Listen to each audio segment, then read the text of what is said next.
కరీంనగర్ జిల్లా తిమ్మాపూర్ మండల్ మన్నెంపల్లి గ్రామ సర్పంచ్. నా పేరు మేడి అంజయ్య.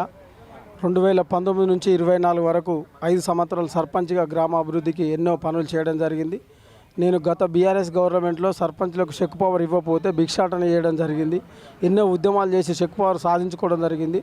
ఉప సర్పంచ్ చెక్ పవర్తో చాలా ఇబ్బందులు ఏర్పడ్డాయి సర్పంచ్లకు.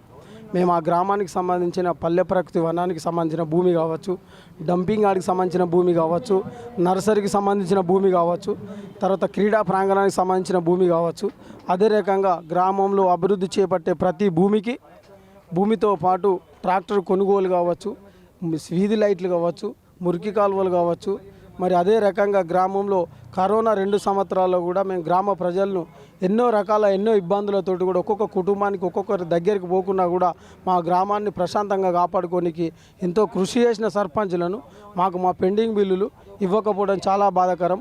అప్పుడున్న ప్రభుత్వం చేసింది మేము ఇవ్వమనేది ఇప్పుడు ఇంకా బాధాకరం. దయచేసి రేవంత్ రెడ్డి గారిని, ఈ ప్రభుత్వాన్ని మేము దండం పెడుతూ కాళ్ళు మొక్కుతూ దయచేసి వేడుకుంటున్నాం.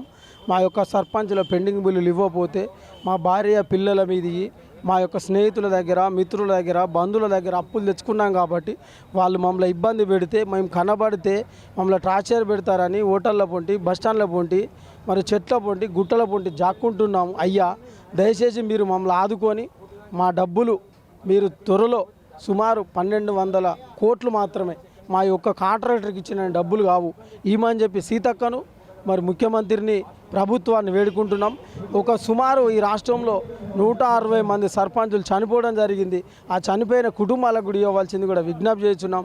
ఎందుకంటే మేము సర్పంచులుగా ఎస్సీ, ఎస్టీ, బీసీ, మైనార్టీలమైనా, ఓసీలమైనా, ఎవరమైనా ఒక మనుషులమే కాబట్టి మమ్మల్ని మనుషుల లెక్క చూస్తూ మా యొక్క పెండింగ్ బిల్లులు ఇవ్వవలసిందిగా ఈ ప్రభుత్వానికి, ఈ ముఖ్యమంత్రికి విజ్ఞప్తి చేస్తున్నాం. ఈ ధర్నా చేస్తే మీకు వ్యతిరేకం కాదు, మీరే చెప్పారు ఇక్కడ ధర్నా చేయమని. ఆ రోజు చెప్పిన పద్ధతిలో మీకు ఒకసారి యాద్ చేయడానికే ధర్నా కార్యక్రమం పెట్టుకున్నాం తప్ప ప్రభుత్వానికి వ్యతిరేకులుగా మమ్మల్ని చూడొద్దని కోరుకుంటూ, ఎందుకంటే మీరు ఇంతకుముందు ఎలక్షన్లో చూసారు, గ్రామాలలో అన్ని గ్రామాలలో ఎమ్మెల్యేలు కాంగ్రెస్ వాళ్ళే గెలిచారు, సిటీలో మాత్రమే బీఆర్ఎస్ గెలిచింది. అంటే గ్రామాలలో సర్పంచులు పనిచేసిరా చేయలేదా మీరు ఆలోచించి మీ పెద్ద మనసుతోటి మా సర్పంచుల యొక్క కుటుంబాలను ఆదుకోవాల్సిన అవసరం ఎంతైనా ఉన్నదని చెప్పి ఈ రాష్ట్ర ప్రభుత్వానికి చేతులెత్తి నమస్కరిస్తున్నాం.